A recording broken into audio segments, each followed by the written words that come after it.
Eh bien, nous voilà pour une toute nouvelle vidéo. Je vais vous présenter deux salades avec des produits simples, efficaces et rapides. Et on va choisir deux contenants, identiques bien sûr, mais très particuliers. C'est des petits bols en bambou.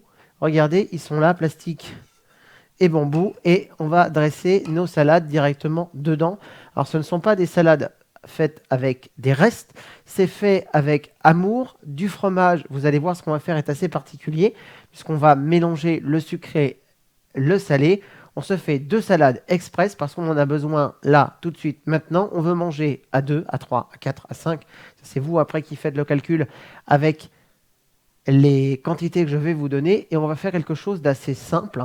Alors, pour vous le dire, ça vaut à peu près 2 euros par bol. C'est plutôt cher parce qu'effectivement, une assiette creuse, c'est un tout petit peu moins cher si on prend un basique blanc. Mais c'est un contenant efficace. On est sur un volume qui est ni trop grand ni trop petit. Donc, vous avez la salade idéale qu'on peut manger en plat et qu'on agrémente, ou en mettant un tout petit peu moins en entrée dans des contenants très sympas. On va se les garder de côté. Je vais vous parler des ingrédients. Vous avez vu, j'ai un fouet. Bah oui, parce qu'on va monter une petite vinaigrette avec de la brousse. J'adore le faire avec du chèvre ou avec d'autres choses. Je vous donne les quantités à la louche, hein, mais elles sont déterminées. On prend un petit peu de poire. Vous voyez, comme les poires qu'on a pris au sirop de notre dessert. D'ailleurs, c'est un reste. Bon, là, j'ai pris un gros format de brousse, mais je vais pas tout utiliser. Je vais tout monter en vinaigrette parce que je vais en avoir besoin pour autre chose. Mais je vais en utiliser qu'une partie pour cette salade. Des petites graines de sésame. Alors, j'aurais pu les torréfier, ce que je n'ai pas fait. J'ai 100 grammes de tomates cerises. Bon, là, j'ai pris des allongées, mais voilà, après, c'est vous qui vous faites plaisir. Coloré, pas coloré, on s'en fout. J'ai 50 grammes de salade, un mélange de jeunes pousses. J'ai 100 grammes de mozzarella ici. Pareil, j'ai 80 grammes, donc je les ai déjà séparés en deux fois, 40 pour les salades. C'est des allumettes de poulet, on va dire allumettes de volaille, et c'est présenté comme les petits cubes de jambon. Une aubergine, et puis qu'on va utiliser tout de suite, puisque cette aubergine, on va juste la passer légèrement sous l'eau, et on va tailler le chapeau de l'aubergine, et on va en utiliser 40 grammes. J'ai besoin d'un petit vinaigre de mandarine. Donc après, faites-vous plaisir. Vinaigre assez acidulé, vinaigre de cidre par exemple. Un petit peu d'arôme de vanille. Ça, c'est pour monter ma vinaigrette. J'ai pas d'huile puisque c'est le fromage qui va faire le tout. Et quelques croûtons. Et on va commencer par nettoyer rapidement. On passe un tout petit filet l'aubergine parce qu'elle a déjà été essuyée avec du papier tout à l'heure.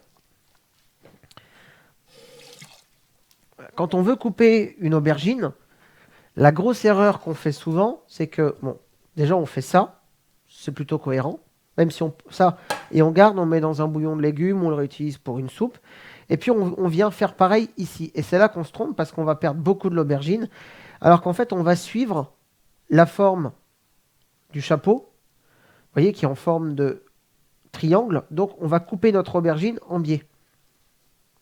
Et on la coupe pas tout de suite, on chasse en partie le chapeau, dans un premier temps. Et après, je vois ce que j'ai dégagé. Là, je vais me permettre de couper net. Et on voit que ça a été coupé en biais d'un côté. Hop, je fais pareil à chaque fois. Comme ça, on a consommé très peu de l'aubergine et il reste le strict minimum. Une fois qu'on a fait ça, notre aubergine, on va la couper à cru. C'est-à-dire qu'on ne va pas la cuire. L'idée, c'est de garder l'aubergine bien crue. Donc, je la coupe en deux dans ce sens-là. Et puis, je vais faire des bâtonnets, ou ce que vous voulez. Là, je vais faire des petites tranches et je vais garder le sens de coupe de mon chapeau. Je vais faire des petites tranches en biais. Et je commence par l'aubergine. Pourquoi? Parce que ça va me permettre de travailler sur la même planche de travail et au fur et à mesure de mes ingrédients, de finir par ce qu'il y a de plus lacté, la mozzarella.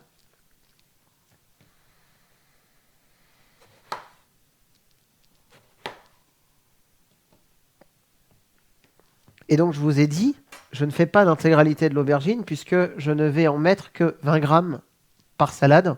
Donc, on va peser. J'ai une petite balance ici qui est juste là, et je vais peser 20 grammes. Donc 2 fois 20, donc ça fait 40 au total. Hop, je vais taper 2 fois dessus. Voilà. Ah oui, je m'en doutais. Hop. Voilà, il y a 42 grammes, donc on est pas mal. Je vais récupérer mes petits ronds d'aubergine, comme ceci, et je vais les couper soit en 2, soit en 3. Bon, là c'est une aubergine qui est assez imposante. Mais comme je les ai coupés assez fins, je peux les couper en 2. Et les plus gros, je les coupe en 3.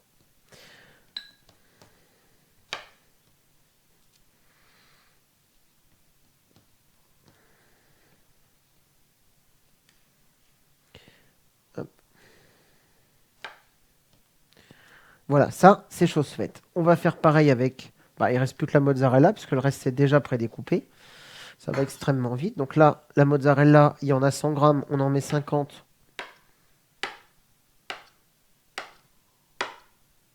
par salade. Bon, là, je fais une coupe assez grossière.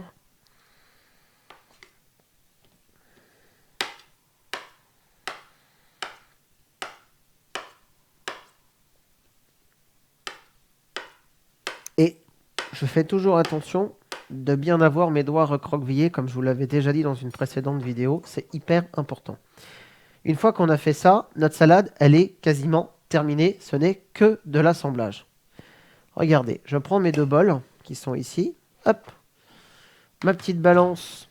J'adore celle-là parce qu'elle est très précise, elle est toute fine, donc elle se glisse facilement dans une petite mallette de transport, donc je peux l'emmener partout.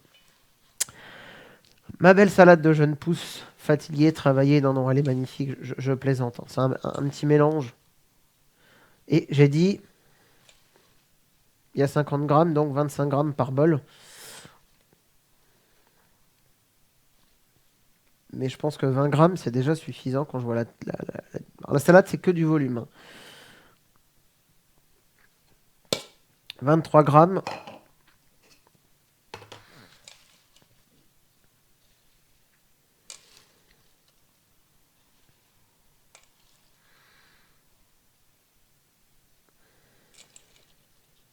Voilà, 23 grammes, c'est pas mal. Hop, on va se garder ici pour mettre nos 50 grammes de mozzarella. Donc on fait bien la tare. Sinon, il reste 20, là, il y a 25 parce que j'avais demandé 25. On sait qu'on va monter 50 grammes, donc ça donne 75. Mais sinon, on fait la tare. Et j'ai dit qu'on mettait 50 grammes de mozzarella par salade. Donc forcément, quand vous en avez pesé une, puisqu'il y avait 100 grammes de mozzarella, donc sur une 125, j'ai enlevé 25 grammes. Volontairement, puisque je vais faire d'autres choses avec. Et j'avais besoin de 25 grammes, donc je récupère les 50 pour ma salade. Ça me paraît un peu beaucoup. Hop.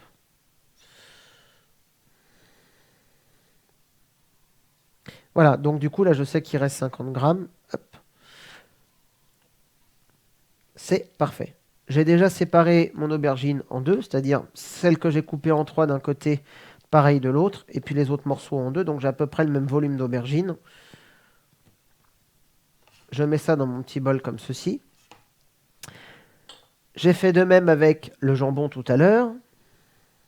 Donc il est déjà prêt, c'est 40 grammes par petit ramequin. Et c'est sur des gros sachets de 200-250 grammes, où il en existe à 150 aussi, mais je vais l'utiliser pour autre chose. Donc j'en ai acheté un tout petit peu plus gros. La poire, c'est pour donner du goût. Comme elles sont assez imposantes, je les ai coupées en lamelles hein, pour le dessert, mais elles restent quand même assez grosses. Je les coupe en 2.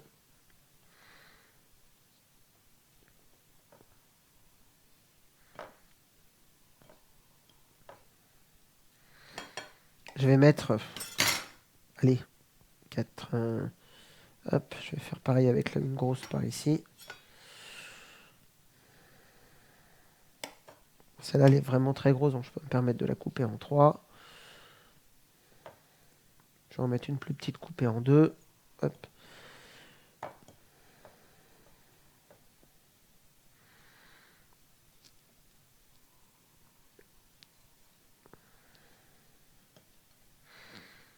Voilà, je mets 8 petits carrés de poire Et celui-là, c'est pour moi.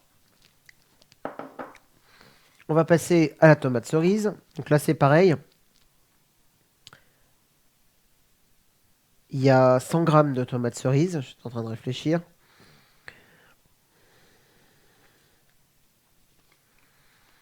Alors, on pourrait la couper en deux. C'est vrai que c'est un peu gros, comme ça. Les allonger, c'est assez imposant. Bon, moi, j'aime bien, mais voilà, il y a des gens qui vous diront que c'est beaucoup. Ça, c'est les petites, hein, il me semblait bien. Hop. Voilà. Ok. Vous voyez, ça va très vite, c'est presque fini.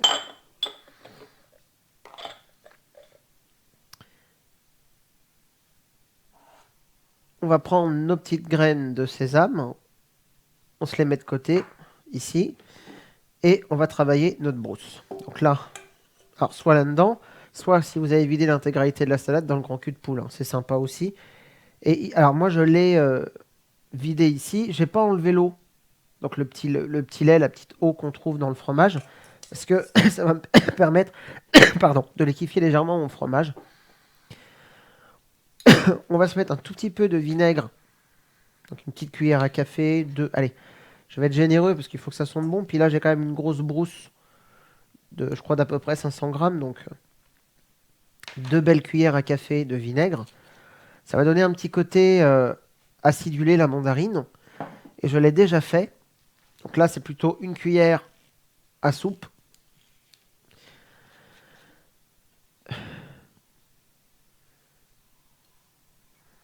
Voilà, d'arôme de vanille. Comme le fromage est déjà salé, vous allez voir, c'est très très bon. Je mets un petit tour de poivre classique. Pas de mélange de 5 baies, pas de poivre gris. Enfin, je vais à l'essentiel. Je vais me réserver également mes croûtons parce que mes croûtons mon sésame, ils vont venir à la fin. Si on aurait voulu se mettre quelques lamelles de pommes de terre, on aurait pu, mais dans ce cas-là, on ne met pas de poire. Hein. C'est pas que ça remplace la poire, c'est que poire et pommes de terre, c'est pas ce qui se mélange le mieux. Donc, on fait déjà un premier mélange comme ceci avec notre vanille, et en fait, on obtient quelque chose qui est un petit peu moins liquide. On a un fromage, voilà. Je fais un premier pré-mélange. Une fois que celui-ci est bien fait, bon, on le sent, ça sent bon la vanille, ça sent bon l'arôme, enfin, ça sent bon le vinaigre de mandarine. On va prendre un tout petit peu d'huile d'olive. Et on va juste, avec une toute petite, tout petit trait d'huile d'olive, on va détendre légèrement notre vinaigrette très fromagère.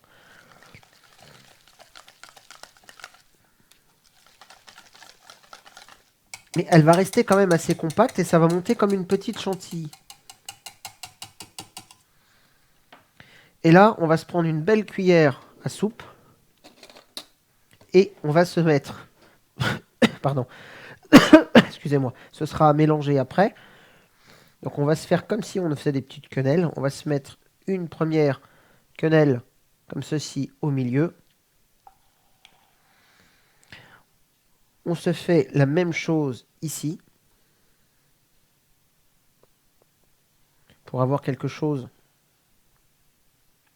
d'extrêmement sympa. J'en fais une deuxième plus petite. Juste voilà, pour compléter, je fais une demi-cuillère pour compléter ici. Donc j'ai une cuillère et demie à soupe de fromage. Je vais reprendre un tout petit peu d'huile d'olive. Ça, c'est juste pour le visuel, en fait, parce que c'est joli d'avoir un petit filet d'huile d'olive par-dessus. Alors, ça marche aussi avec le vinaigre balsamique, mais sauf que un vinaigre balsamique, c'est un petit peu sucré. Donc, du sucre sur du sucre. Là, c'est plutôt un vinaigre de mandarine. C'est plutôt de l'acidulé sur du sucre, ce qui est très, très important. On se met quelques petits morceaux de croûton avant de mélanger. C'est les petits croûtons qu'on trouve en grande surface, hein, mais on pourrait se faire des beaux croûtons maison avec du pain. Mais là, j'avais pas l'envie, pas le courage, et j'en avais plein d'avance. Donc, bon. 2, 3, 4, 5, 6. Allez, on va s'en mettre 8 par salade. C'est suffisant parce qu'après, ça fait beaucoup. Et ça risque de faire très calorique. Parce que ça reste quand même calorique. Hein, c'est croûtons industriels, c'est frit. Donc, voilà. Et puis, nos petites graines de sésame. Alors, on pourrait mettre des pignons de pain. On pourrait, mais moi, j'avais pas envie. Pour la simple et bonne raison, on essaye de les mettre sur le côté, puis on est un tout petit peu au-dessus, que bah, ça coûte cher. Les graines de sésame, ça vaut rien.